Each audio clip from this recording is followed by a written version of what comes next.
Começa agora mais uma edição do Giro Nordeste. Estamos em Salvador, na TV Bahia. Você também pode acompanhar o programa nas emissoras parceiras nos estados da região Nordeste, em 2 estados do Sudeste, no Espírito Santo pela TV Educativa e em São Paulo pela TVT.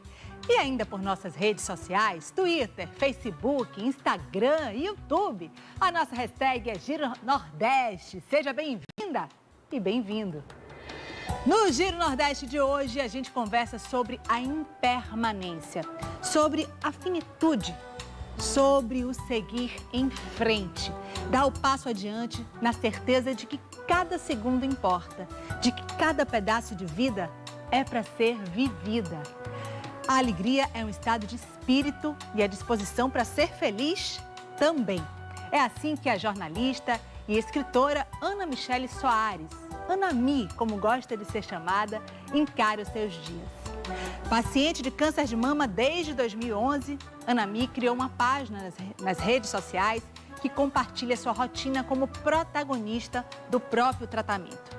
Ana Mi é a nossa convidada de hoje. Eu sou Vânia Dias, da TV Bahia, e vão participar do Giro Nordeste em seus respectivos estados. Henrique Douglas, da TV Antares, no Piauí.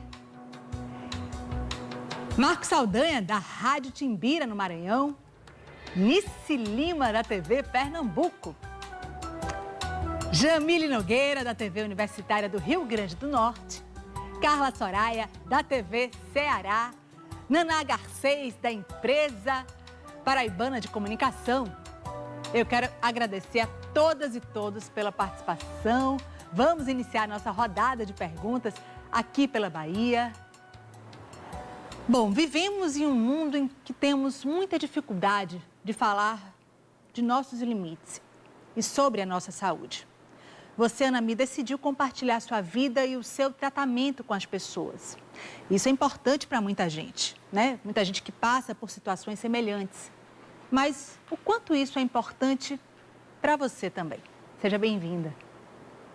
Obrigada, agradeço muito o convite de vocês. E estou me sentindo aqui no Roda Viva. Estou achando muito legal essa possibilidade de conversar com tanta gente boa. E eu sou jornalista também, né? Então é muito interessante que hoje eu sou a pauta. Eu acho que isso tem muito a ver com o que eu vivo, né? No nosso compromisso de ser jornalista, a gente quer tentar informar as pessoas e tentar trazer as pessoas para uma vida até que seja cercada por conhecimento, por informação, por educação e por várias outras questões que são importantes para que a gente tenha uma vida com qualidade. Então, não só pelo meu compromisso como jornalista, mas pelo meu compromisso como ser humano, então eu achei que valia a pena eu compartilhar a minha jornada, justamente porque a gente falar de câncer ainda é tabu, por mais que seja uma doença tão recorrente, as pessoas elas ainda não conseguem pronunciar a palavra muitas vezes, e é mais difícil ainda quando a gente tem que lidar com assuntos como morte. Então, as pessoas batem na madeira e tem todo um constrangimento. E quer dizer, o encerramento da vida de todo mundo, né? Porque todo mundo vai passar por isso, acaba sendo uma história de um sofrimento, de uma tristeza e não de um tempo que vale a pena ser vivido e que tem um final. Então, como a gente quer viver esse final, né? Com dignidade, a gente quer olhar para uma vida que foi vazia, que não valeu a pena, ou a gente tem a oportunidade todo dia de falar, vale a pena. Com todas as minhas dificuldades, tudo isso é vida e vida é importante para mim. Então, por isso que eu comecei a compartilhar e é muito legal tudo que vem acontecendo na minha vida a partir desse momento em que eu tornei a minha vulnerabilidade pública. Que lindeza, é isso mesmo. Falar para quebrar tabus e seguir adiante, porque a vida é boa e vale muito a pena ser vivida, como você disse. Obrigada, Ana Mi. Seguimos com o giro. Quero chamar Henrique Douglas, da TV Antares, no Piauí. Quero mandar saudações para todos que acompanham agora o Giro Nordeste, saudações aos meus colegas jornalistas e à nossa convidada, Ana Michele. Ana, que bom entrevistar uma jornalista, fico muito feliz por isso. Olha só, Ana, muito do que envolve as questões do que as pessoas chamam de fases psicológicas, que conhecemos como negação, raiva, barganha, depressão e aceitação, foram muito discutidas, foram mais discutidas depois que muita gente viu um seriado, talvez você possa ter visto, chamado Afterlife, Vão Ter Que Me Engolir, onde um marido ele perde a sua esposa para o câncer. Eu queria saber de você como é que você lida com todos ao seu redor que amam você e também passam ou estão passando por algumas dessas fases. Repito, a negação, a raiva, a barganha, a depressão e a aceitação.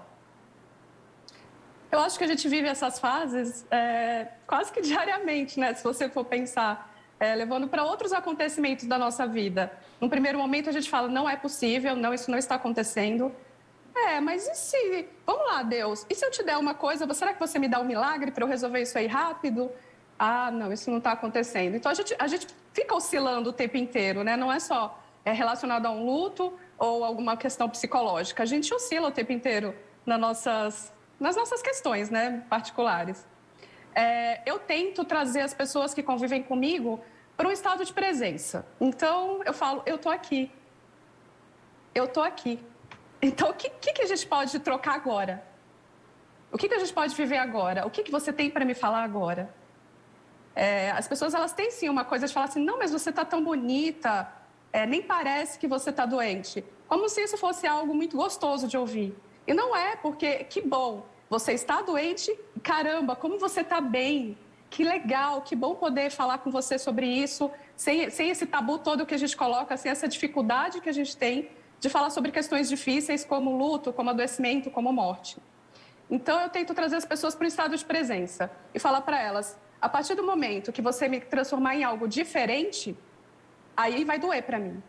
Porque enquanto você me incluir na sua vida, então faz sentido a nossa relação. Eu tenho um grupo de amigas, né, óbvio, eu fiquei doente com 28 anos e eu estava lá, né, no alto, fazendo várias coisas, saindo, não sei o que e tal. Então, eu tinha muitas amigas solteiras, baladeiras, que cada uma tinha a sua vida. Então, para elas, no primeiro momento, elas se acharam tudo muito estranho, essa questão de câncer. E aí, elas queriam me excluir de algumas demandas delas, do tipo... Ana, eu fico com vergonha de falar para você que eu tô sofrendo porque o boy lá não me ligou. Porque elas achavam que isso não era um sofrimento legítimo, porque só o meu era sofrimento. Então, eu sei as bonitas tudo lá na minha frente e falei, amor, na hora que vocês me excluírem da vida de vocês, aí eu vou me sentir doente pra caramba. Então, eu tô aqui. O câncer faz parte da minha vida. Então, não me excluam da vida de vocês. Então, independente da fase de cada um, independente da fase, porque eu acho que eu também oscilo, às vezes eu falo, caramba, não é possível que eu vou ter que fazer essa medicação agora. Então, ter as minhas questões muito bem resolvidas não tira de mim o direito de ter fases de luto em um dia, não é nem tipo viver a fase de luto. Não, eu tenho, né? Não é fácil conviver com as coisas que eu convivo. Mas o que eu tento trazer para as pessoas e a dica que fica para quem convive com pessoas que têm uma doença grave é essa: não exclua a pessoa da sua vida, porque senão aí ela vai se sentir algo à parte da sua vida e não alguém que está incluído ainda na vida, embora esteja doente. Tá aí, a gente já aprendendo muito, ouvindo a Ana Michele, trazendo aí um relato potente, estado de presença, eu tô aqui, bonito. Obrigada, Ana Michele. Nossa hashtag para quem quiser fazer perguntas e comentários é Giro Nordeste. Vamos à participação de Marcos Saldanha, da Rádio Timbira, no Maranhão.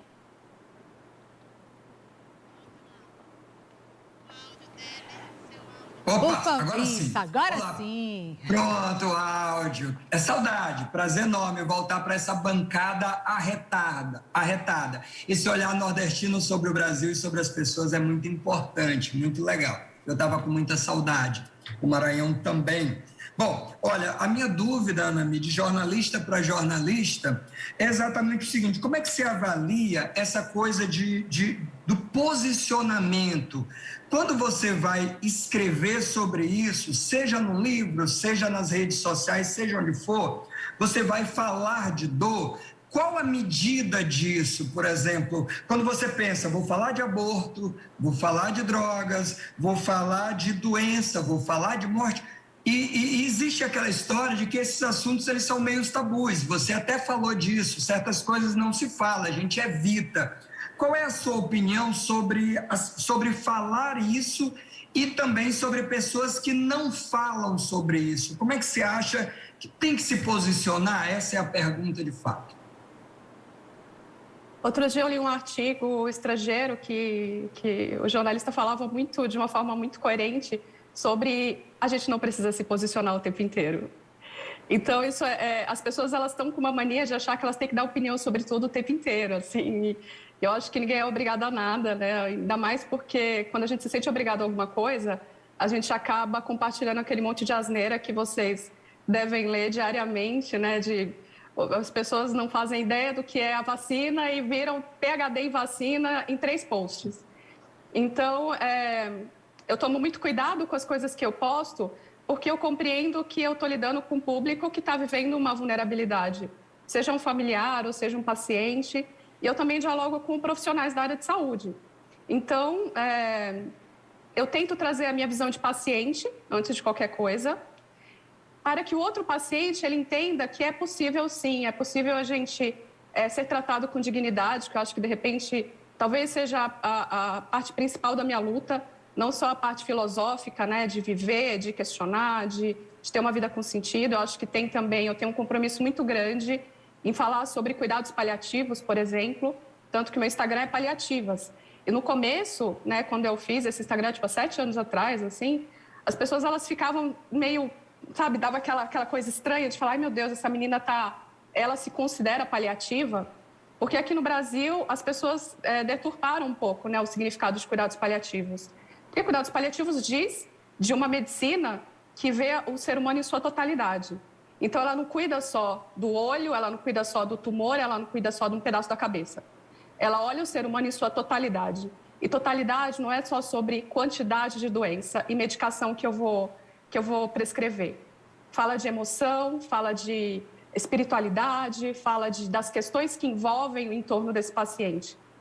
Então, eu comecei a falar sobre isso porque eu via que os pacientes de câncer, principalmente, eles eram tratados só assim.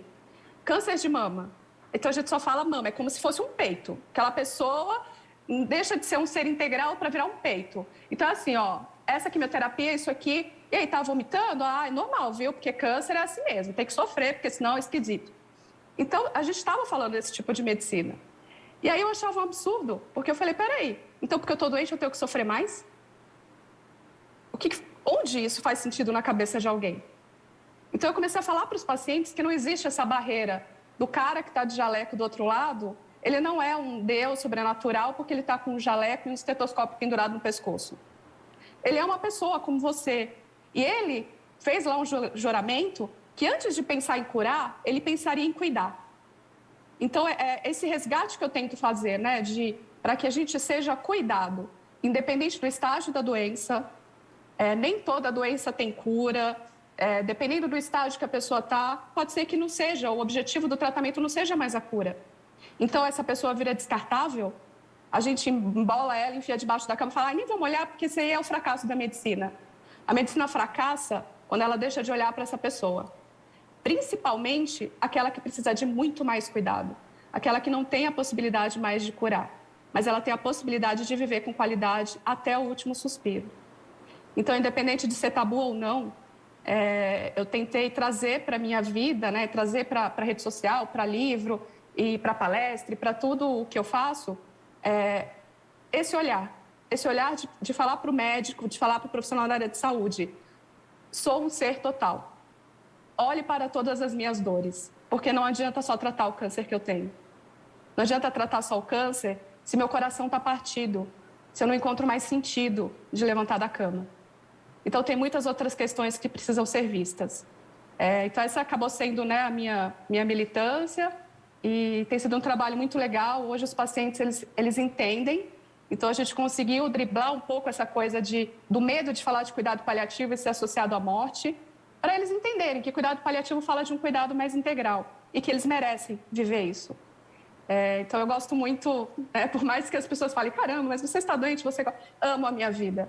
Porque é muito legal você saber que você está sendo parte de uma humanidade, que a sua história reverbera no outro e a gente consegue se curar junto. Então, para mim, cura vai muito mais além do que a ausência de uma doença. Tá aí. Olhe para todas as minhas dores. Essa é a bandeira da Anami. para toda a equipe médica e, enfim, para toda a gente também que está nos acompanhando, entender a gente como um todo e não como parte, né? Isso é protagonismo diante do tratamento. Muito obrigada, Nami. Temos mais perguntas. Agora é o momento de falar com Nice Lima, da TV Pernambuco. Oi, Nice. Olá, Vânia. Olá, Vânia. Colegas de bancada, nossa convidada de hoje, a Anami, também minha saudação e também, claro, o público que nos acompanha. Anami, voltando a falar do seu Instagram, né, que é o @paliativas, lá zapeando, né, stalkeando, conhecendo melhor o teu trabalho, tem uma postagem que diz assim: há atrasos que acontecem para você chegar na hora certa. Né? Tem lá uma postagem. Eu queria que você compartilhasse com a gente, com o público, o que é que você entende dessa frase. Esse foi um dia muito simbólico na minha vida, porque eu fui buscar uma medicação no hospital e aí eu sentei do lado de um pai que estava lá porque o filho já vivia, né, numa condição de um coma, né, e estava já há alguns anos vivendo nessa condição.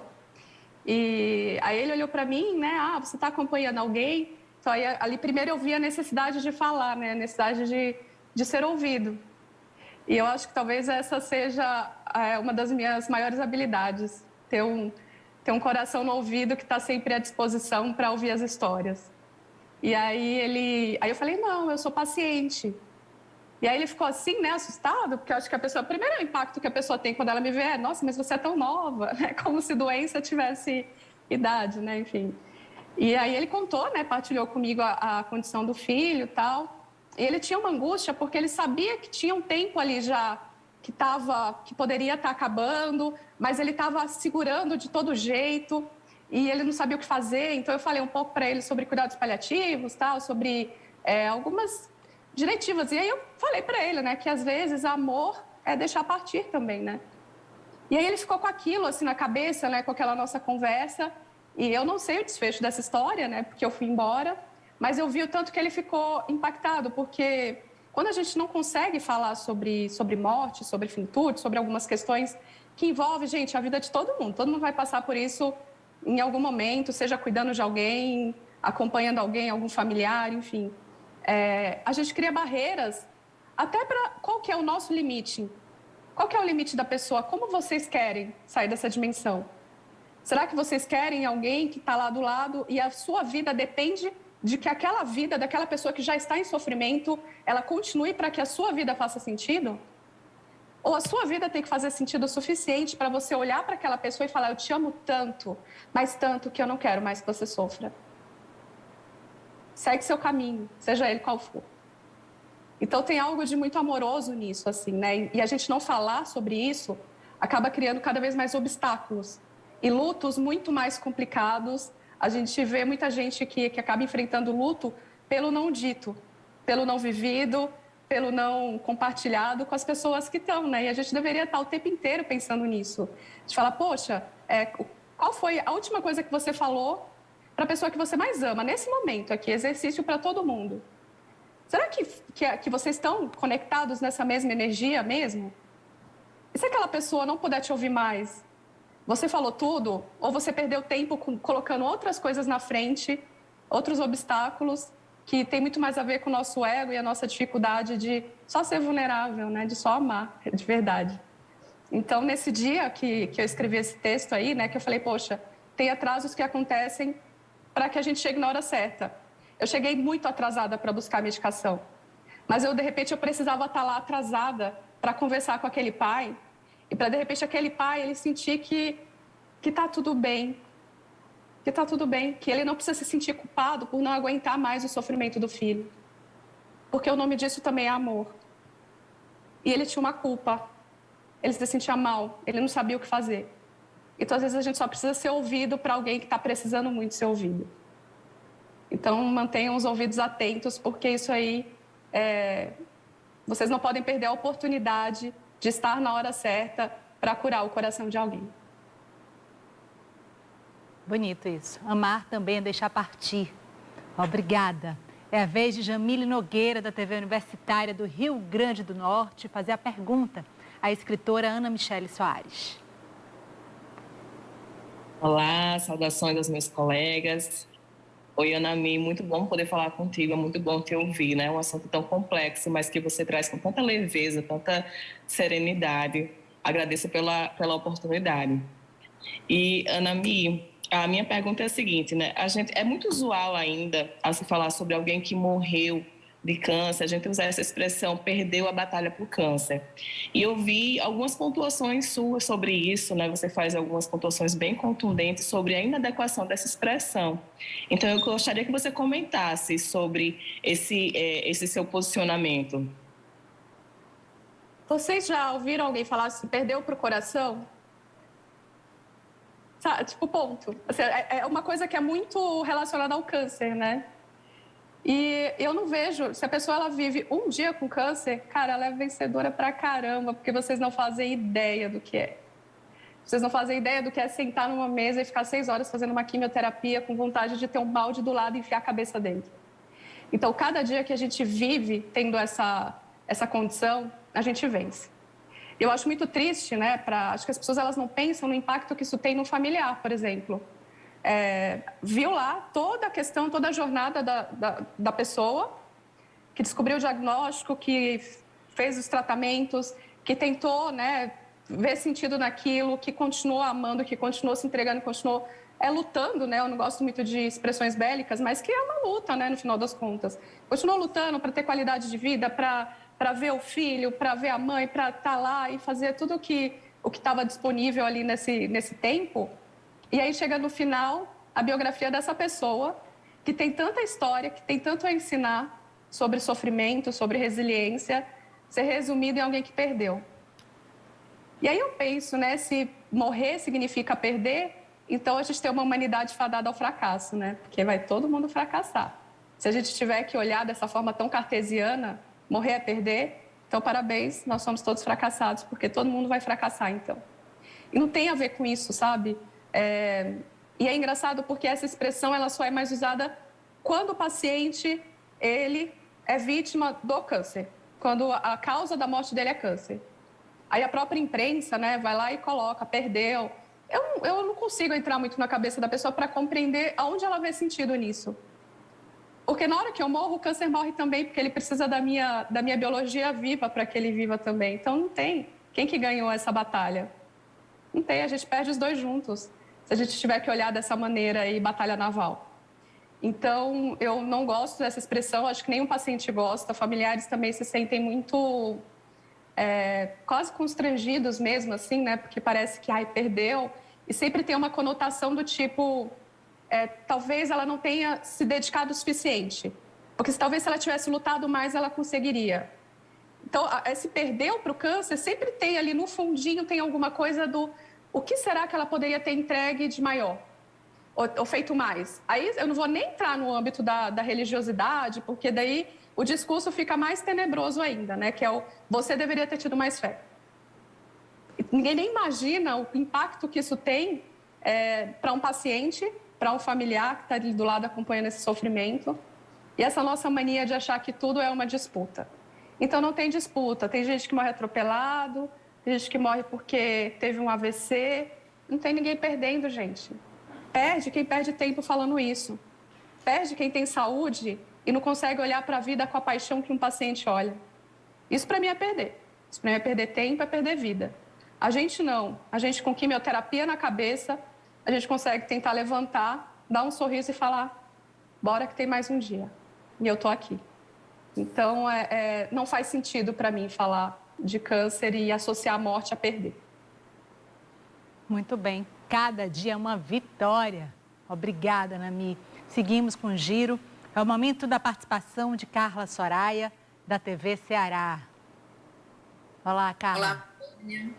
Olá, Vânia. Olá, colegas de bancada virtual. Meus cumprimentos também aos nossos telespectadores, pessoas que estão nos acompanhando nas redes sociais. E o meu cumprimento principalmente à Ana Michele, Anami, nossa convidada de hoje. Ana, só fazendo uma comparação, você há pouco tempo falou que as pessoas perdem, dizem que perdem para o câncer, mas você perde pessoas da sua família, como eu recentemente perdi meu tio e padrinho, para o Parkinson. Então, e quando a gente foi visitá-lo, ele estava definhando em uma cama de hospital.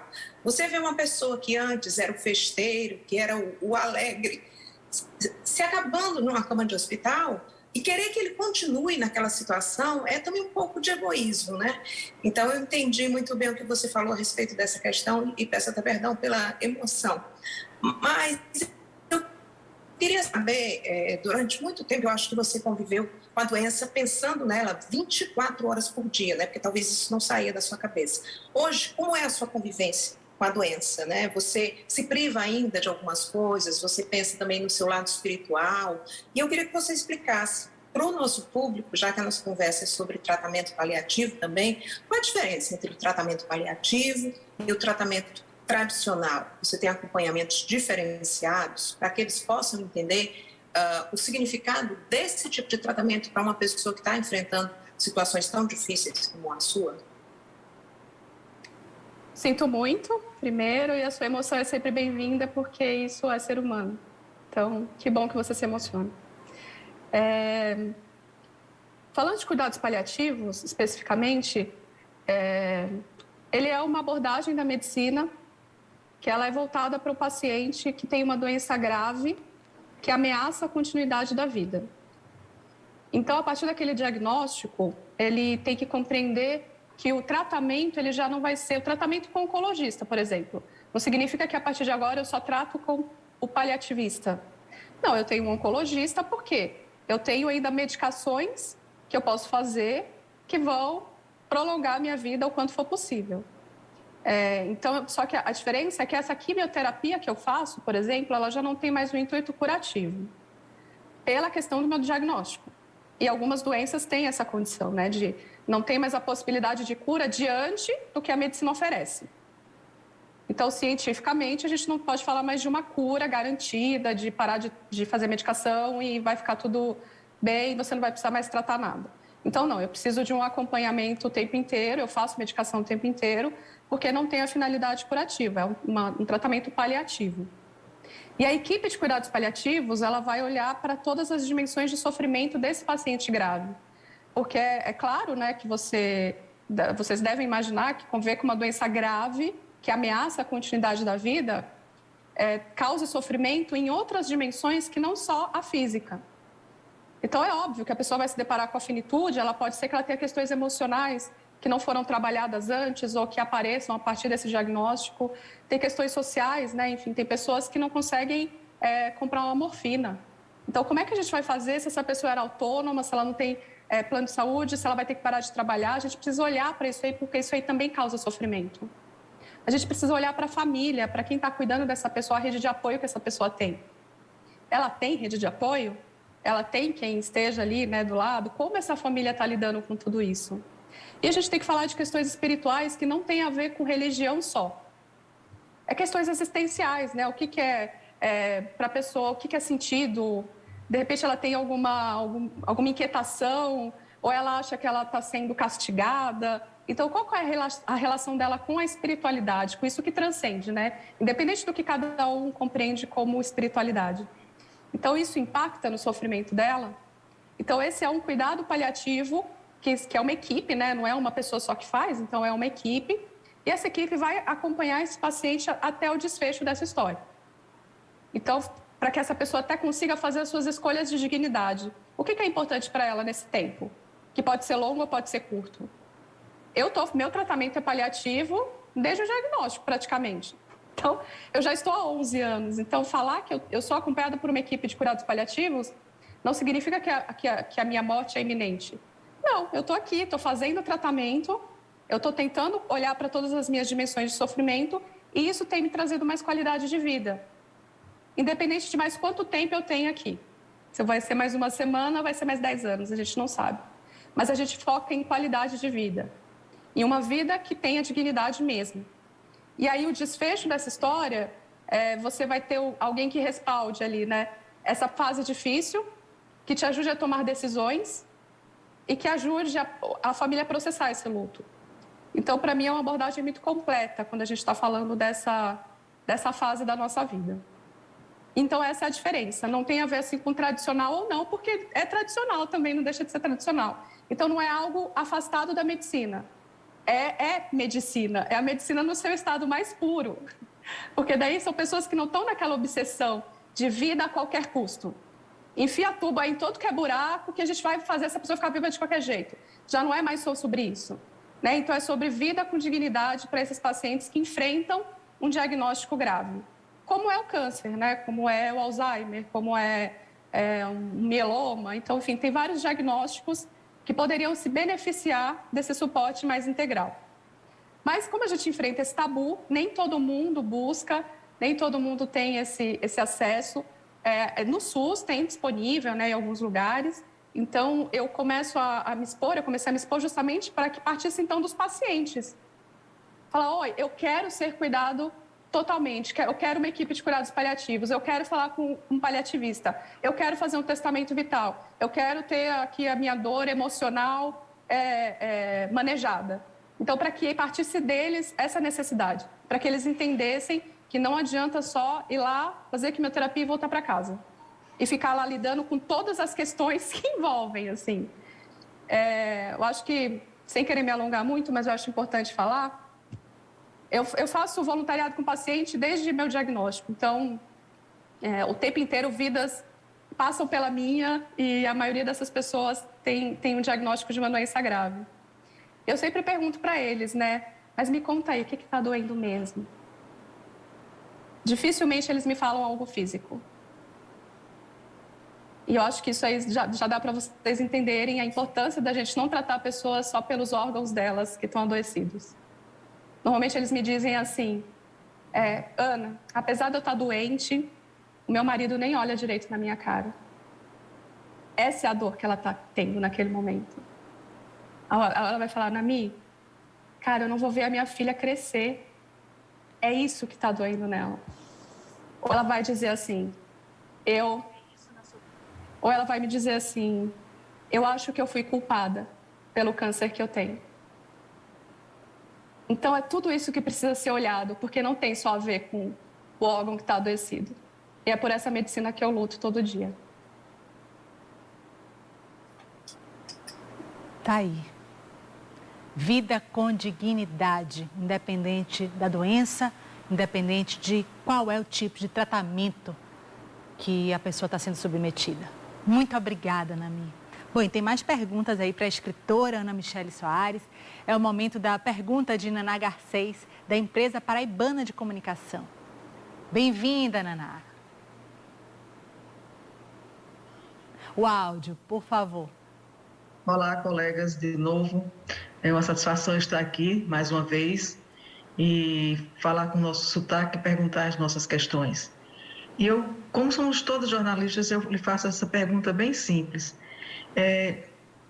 À medida em que a pessoa tem mais informação da doença em que ela tem, ela aceita melhor o tratamento, as medidas paliativas, e se tem alguma diferença em relação a ser jovem e ter um diagnóstico de câncer, ou uma pessoa em idade mais avançada, em relação à aceitação da doença e da necessidade de tratamento. Esse público jovem, né, que acaba tendo que lidar com esse tipo de doença grave, como é um câncer metastático, por exemplo, informação é muito importante para eles, porque eu acho que a gente está o tempo inteiro sendo bombardeado por informação hoje em dia, e nem todas são legais. E é um público que pesquisa, né, que acha que o Google é o Dr. Google, né, que a gente brinca, então eles conseguem filtrar mais, assim, né, o que é uma fake news, o que faz sentido, o que não faz. Então, eles têm mais essa necessidade de entender a doença, de procurar estratégias, de procurar ser bem cuidado. Eles têm acesso a outras histórias, né? Porque estão o tempo inteiro ali partilhando, né? Só na comunidade da Casa Paliativa, né? Que é o projeto que eu lidero junto com a doutora Ana Cláudia Quintana Arantes, que é uma paliativista muito conhecida. A gente tem 2.000 pacientes e familiares dentro da comunidade. E o tempo inteiro eles estão ali trocando informação. Olha, eu estou fazendo essa medicação e eu estou tendo esse efeito colateral. Então, só a possibilidade da partilha já é uma informação legal, porque a gente está ali dentro de um ambiente seguro, que tem médicos que ajudam eles a pensar. Hoje eu estou aqui dando entrevista, mas lá na Casa Paliativa online, a gente está tendo uma aula sobre interação medicamentosa. Então, é uma aula super importante, por exemplo, porque daí eles conseguem ver que o que pode misturar com o que não pode, os riscos que a gente corre, e eles acabam se tornando aquela coisa do boca a boca. Eles se tornam fonte de conhecimento para outros pacientes. E daí eles vão sentar lá na clínica para fazer quimioterapia e vão falar, tenta não tomar esse negócio aqui, esse chá de graviola, porque tem a coisa antiga, né, de ficar tentando inventar um monte de terapias alternativas que atrapalham. Então, esse paciente mais jovem, normalmente, que tem acesso a uma informação de qualidade, ele vai falar assim, toma cuidado porque isso aí interage com a quimioterapia. E pode fazer com que o organismo não absorva. Imagina, você está fazendo quimioterapia à toa e vai estragar por causa do chá de graviola. Então, eles têm mais necessidade de saber as coisas. E é legal a gente ter fontes onde eles possam buscar isso, e é isso que a gente tem tentado fazer lá na Casa Paliativa, por exemplo. Dentro desse universo do paciente que pode se beneficiar de cuidados paliativos. Mas tem outras ONGs, enfim, que trabalham justamente com essa questão de informação. Justamente porque hoje a gente vive, né, com essa necessidade de saber. A gente sabe que tem. Agora, o paciente de mais idade, o que a gente percebe lá na Casa Paliativa, por exemplo, é que a necessidade é do familiar. Então, é a filha que cuida. Normalmente são filhos, né? Os filhos que entram lá na comunidade para tentar saber como lidar, como compreender o que a mãe tem, porque tem as pessoas de mais idade, elas ainda têm aquela coisa de, é melhor não saber. Então, o que a gente compreende como dignidade é até que ponto o paciente quer saber, porque daí só ele quer dizer, só ele vai poder dizer. E a gente tenta também combater essa necessidade que a família tem de não contar algumas coisas, mesmo que o paciente queira saber. Porque daí você está tirando dele o direito dele saber o que está acontecendo no corpo dele. Meu pai não vai aguentar. Não, querido, você que não está aguentando, não é o seu pai, porque você que está proibindo ele de saber. Ele quer saber? Essa é a pergunta que a gente tem que fazer o tempo inteiro. Porque dignidade é pessoal e intransferível. Então, você tem que perguntar para o paciente, até onde você quer saber? O resultado, eu estou com o resultado do exame, até onde você quer saber? Quer conversar com o médico? Se realmente for alguém de mais idade falar assim, não, filho, faz aí, eu não quero saber. Então, tá bom, você vai ali tentar fazer o seu papel de filho, mas desde que você sempre respeite o que é dignidade para a pessoa que está doente, porque é sobre ela, não é sobre você, é sobre o que você compreende como dignidade para os outros. Então, é isso que a gente tenta sempre levar. Mas é claro que esse público um pouco mais de idade tem, assim, essa diferença, né? Tem essa diferença de, muitas vezes, a família bloqueia ou a família tem a necessidade de saber as informações. Então, é mais ou menos o que a gente convive quando a gente está falando desse paciente com doença grave. Obrigada mais uma vez. Essa entrevista está sendo exibida por televisões e rádios públicas. Vamos a mais uma pergunta daqui da Bahia para a escritora Ana Michele Soares. O tratamento já é suficientemente humanizado e cuidadoso por parte dos profissionais de saúde nos ambientes hospitalares ou ainda é preciso avançar na forma de cuidar das pessoas em tratamento? Você já falou isso aqui, eu queria reforçar a pergunta porque a gente sabe que vai variar muito do ambiente, cada profissional vai responder de um lugar diferente e a gente não vai ter uma resposta completa, talvez, né? Mas aquela pessoa que você estabelece uma relação de confiança, eu queria saber um pouco mais quais são os caminhos que a gente pode contribuir, né? Doentes ou não, né? Naquela circunstância de precisar do atendimento ou não, mas como a gente pode fortalecer esse movimento de humanização dentro desses espaços. Desde, acho que tem uns 4 anos que eu dou muita aula para ligas de medicina, que são alunos, né? São pessoas que estão querendo fazer uma medicina melhor para a gente. E é muito bonito, assim, o movimento que eles estão fazendo, porque eles estão tentando olhar já para essa dimensão de colocar o paciente na pauta. Porque, afinal, né? Médico sem paciente é o quê, gente? A gente sem médico, a humanidade sobreviveu muitos anos sem a necessidade de um médico dessa figura com o diploma, entendeu? Então, a gente dá nossos pulos aí. Ia ser difícil, mas a gente dá um jeito. Mas o médico sem paciente é o quê? Ponto. Então, a gente precisa se relacionar bem, né? Tem alguns textos que eu falo, se organizar direitinho, todo mundo fica feliz nesse rolê aí. Então, acho que ele tem que fazer a parte dele de cuidar e a gente tem que se colocar nessa demanda aí também de falar, quem está doente sou eu tenho o direito de saber o que eu tenho, eu tenho o direito de fazer pergunta, eu não preciso dizer amém para tudo, eu quero entender o que está acontecendo no meu corpo, o que essa medicação vai fazer no meu corpo. E se a pergunta é sobre humanização, eu acho que tem algo melhorando, sim, até porque hoje as coisas são muito públicas, né? Assim, um médico tratar mal um paciente, se ele for um paciente que está atravessado no dia, ele jogar na rede social, o médico vai ser cancelado, entendeu? Então, pela vaidade médica até, né, que a gente sabe que tem bastante, eles têm medo hoje de alguém acabar expondo o fato de que ele não é tão legal assim. Então, nem que seja na falsidade, eu acho que tem um medo de passar vergonha. Até porque eles sabem que as coisas hoje as pessoas falam. Não é como antigamente, né, que tinha aquela relação quase... né, o Deus lá do outro lado e você, pobre formiguinha, que está tentando uns 5 segundos de atenção dele.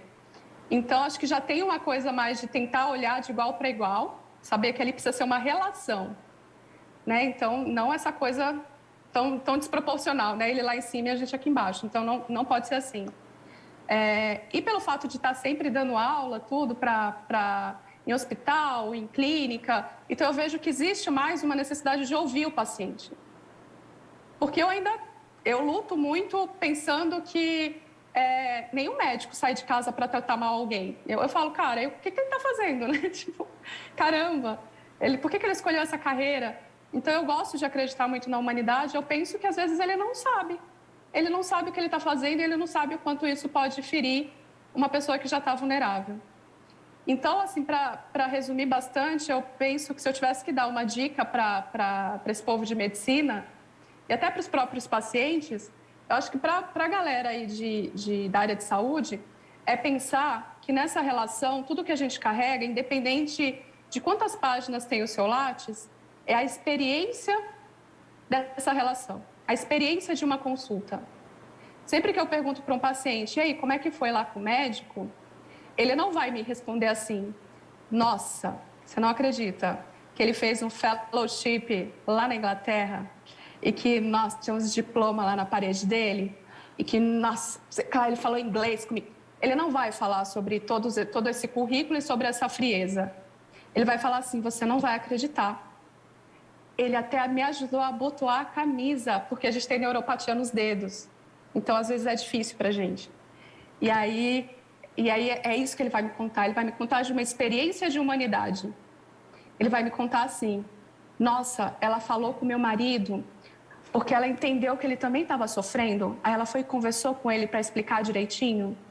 Vários pacientes me contam assim, você acredita que ele até desenhou o meu fígado só para me mostrar como é que estava a doença, para eu entender? É a experiência do cuidado, que para a gente é quase parte da cura. Porque daí você se sente validado, você se sente cuidado, você se sente amado, você se sente seguro. Caramba, o que mais a gente precisa, né? Então, a técnica é o mínimo que eu espero de uma pessoa que se meteu a cuidar de outra, profissionalmente. Técnica é o mínimo, eu quero mais. Eu quero um pouco mais do que só técnica. Técnica é o mínimo que eu espero. Agora, do paciente, eu sempre falo, é uma relação. Não saia do consultório, independente se é no SUS, se é no... onde for. Ele fez um juramento e ele tem um compromisso. Não saia dali se for para você ficar angustiado na hora que você fechar a porta. Enquanto você está lá, olha nos olhos dele e fala, doutor, eu estou aqui. Eu quero entender isso aqui. Por que eu vou fazer essa droga aqui? O que está acontecendo comigo? Por que eu estou com dor? E no dia que ele te disser dor não é normal, dor é normal, você fala, não, dor não é normal. O senhor que não está sabendo manejar direito esse meu sofrimento. Então, é de aprender a falar. Hoje a gente tem paciente, né, nessa coisa de informação, eu acho bonitinho, assim, né? Eu falo, caramba, eu já posso morrer, porque já tem um legado da hora aí já. Os pacientes, eles sentam na frente do médico e falam assim, doutor, você está com medo de prescrever morfina? Porque morfina é legal, viu? Porque eu estou com dor e quando a gente já chegou nessa escala aqui de dor, que analgésico não está funcionando, a gente precisa entrar aqui nas escalas de opioide. Não precisa ter medo, não. Ô, doutor, na hora que você prescrever morfina, você tem que prescrever um laxante, viu? Porque morfina, ele pode dar um ressecamento, então eu preciso do laxante. Então, o paciente que ele tem esse tipo de informação, ele sofre menos. Ele sofre menos porque, às vezes, o médico a gente, infelizmente, tem... As escolas de medicina, elas não sabem prescrever algumas coisas. E acaba que a gente está ensinando, né? Imagina, eu sei fazer um resgate de morfina melhor do que alguns médicos. Então, olha que vexame. Deveria ser assim? Não deveria, mas aí o cara ele vai falar, caramba, né? Hoje eu tive que o paciente me ensinando a prescrever morfina, tipo, vou rasgar meu diploma, né?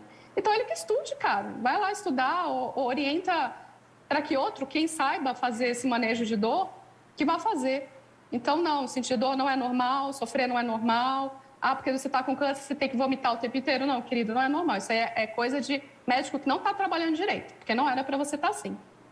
Então, quando a gente dá esse tipo de ferramenta para paciente, a gente consegue ir trabalhando esses dois lados. Mas eu vejo, sim, um movimento na medicina em geral, na área de saúde, que visa levar mais esse cuidado, né? De falar mais em cuidado e não só em cura, não só em diploma, não só em vaidade. Eu acho que está ficando meio brega essa demanda aí. Quando a gente tenta olhar só para esse lado, acho que está meio cafona, assim. Então, é legal a gente olhar para médico e falar assim, caramba, qual é o médico que você admira? Não é esse que é humano, que é legal pra caramba? Então, é isso, assim, eu acho que vale a pena a gente falar sobre isso e lutar por isso. Tá aí, aprendendo muito, é isso aí, totalmente cafona e brega, um atendimento que não pense o ser humano por completo, que não pense o cuidado antes da cura. Muito obrigada, Nami. E tem mais perguntas, viu? Vamos chamar novamente Henrique Douglas, da TV Antares, no Piauí. Henrique. Ana, de modo geral, quando nos deparamos com a sensação de finitude, o nosso egoísmo logo enche a gente de desespero. Nós estamos passando por um momento muito delicado, né? A cisma entre familiares, e aí eu quero colocar a política um pouco de lado, quero focar mais em outras coisas, como, por exemplo, os 2 exemplos que você deu, o meu marido não me olha mais, não vou ver minha filha crescer. Eu queria saber de você, quando você se deparou com essa sensação, qual a grande ou a principal mensagem que, com o passar do tempo, com o seu entendimento, chegou até você? Acho que meu encontro com o muro da finitude, né, me fez olhar para trás. Porque quando você acha que não tem mais um caminho pela frente, você tem que olhar para trás e ver o que foi que você construiu. E a minha tristeza daquele momento foi pensar que eu tinha perdido tempo. Aquilo me doeu muito, assim, né? Eu vivi uma relação abusiva, né, que eu conto um pouco nos livros. Eu tinha um casamento que já estava fadado ao fracasso desde o começo. Mas a gente tem essa sociedade que fala para a gente o tempo inteiro que mulher, principalmente, né, tem esse papel quase da submissa, bíblica ainda. E era como se terminar o casamento fosse um fracasso também, né? E você não, ele vai amadurecer, não, vai melhorar. Ah, imagina, aí aquela coisa do te chamar de louca, você que é louco o tempo inteiro.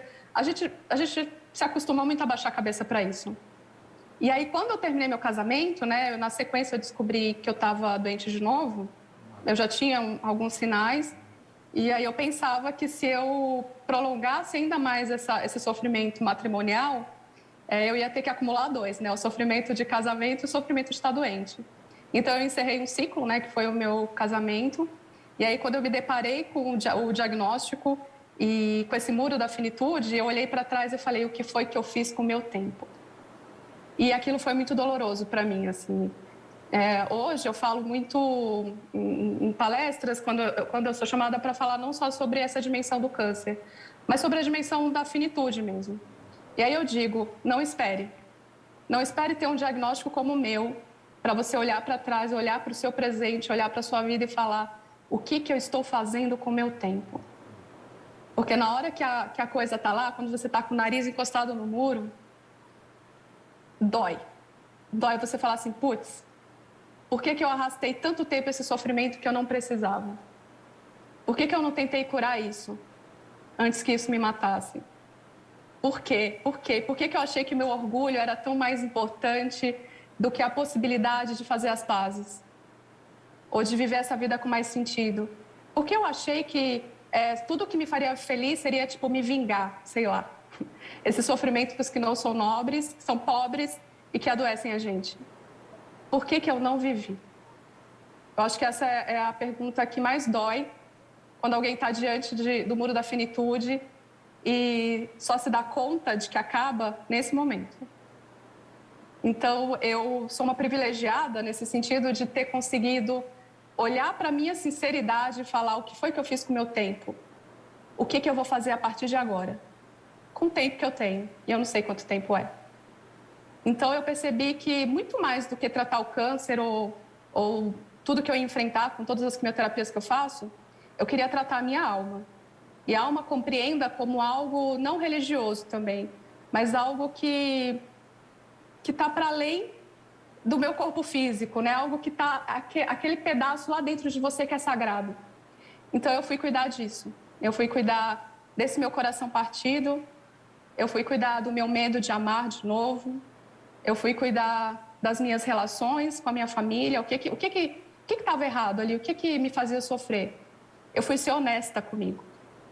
Então, acho que quando a gente decide ser honesto com a gente, sem essa necessidade de ser validado pelo mundo todo, a gente começa a viver de verdade, viver uma vida que faz sentido. E é por isso que nessa minha vida de hoje, cabe tudo, cabe até o câncer. Porque é isso. Eu não escolhi, eu não tenho culpa disso, é o que é. Eu fingi que ele não existe, que não vai fazer ele sumir. Então, eu trago ele para cá e falo, é isso aí, meu filho, estamos juntos aqui, disputando esse corpo, mas eu vou seguir em frente aqui enquanto eu respirar, né? Que é até o título do meu livro. Então, eu digo sempre que eu acho que eu ofereço a vocês a possibilidade de, a partir dessa nossa conversa hoje aqui, vocês se perguntarem hoje à noite, antes de dormir, o que estou fazendo com o meu tempo? E fazer esse exercício de pensar que você está com o narizinho colado no muro da finitude, ele é um grande ensinamento, né? Tem uma filósofa que eu gosto muito que ela fala que a morte é professora. Então, você pensar nisso, ensina você a viver também, porque você fala, acaba, vale a pena? Então, se amanhã vocês morrerem, vai valer a pena, assim, né? Sério mesmo? Essa frescurinha que está aí no seu coração, do tipo, ai, não vou parar. Não vai valer a pena, gente. Então, para de mentir para vocês, né? Sejam felizes, né? De verdade. Se solta aí, sabe? Então, hoje eu realmente... o título do meu segundo livro é A Vida Inteira por causa disso, porque essa possibilidade da morte, ela me fez viver por inteiro. Então, hoje, os meus sofrimentos, eles são muito relacionados ao físico, a questão do todo o meu tratamento e tudo mais. Mas hoje é muito difícil algo ficar no ar, assim, para mim, né? Nesse sentido do não resolvido. Porque eu nunca sei quando vai acabar. Então, eu tenho muito prazer em estar kit o tempo inteiro, porque a coisa mais legal que tem é você estar kit. É você estar kit e você falar, putz, se eu morrer agora, tá feito. Pra caramba. Eu curti, eu fui honesta, eu vivi, eu tô deixando um legado bacana, fui humanidade, fui parte dessa construção, tá legal, tá ótimo. Mas eu gosto, viu? Então, eu tô bem aqui por enquanto, né? Tô com os exames bons. E eu não sei como que é esse ciclo. Se essa minha vontade de viver é o que me mantém viva, se é essa cura que eu digo que eu vivo diariamente, que não tem a ver com não ter doença, é essa cura dessa ilusão, né? Que a gente vive, essa anestesia coletiva que a gente vive de valorizar coisas que não deveriam ser valorizadas. Então, eu me sinto muito curada da minha alma, me sinto muito em paz. E tem um outro filósofo que eu gosto muito que diz, né? Que só quem está pronto para partir é livre para permanecer. Então, quando vocês estão o tempo inteiro kits, a vida fica muito leve. Você fala, tá feito. Tá aí. Estamos quase chegando ao fim. Nosso tempo está apertadinho. Mas vamos seguir, obrigada mais uma vez, ouvindo a Anami. O tempo é, quem passa somos nós, né? Obrigada. Bom, vamos falar novamente com Marco Saldanha. Ana, temos pouquíssimo tempo para uma pergunta que eu queria que demorasse horas, um papo que eu acho importante.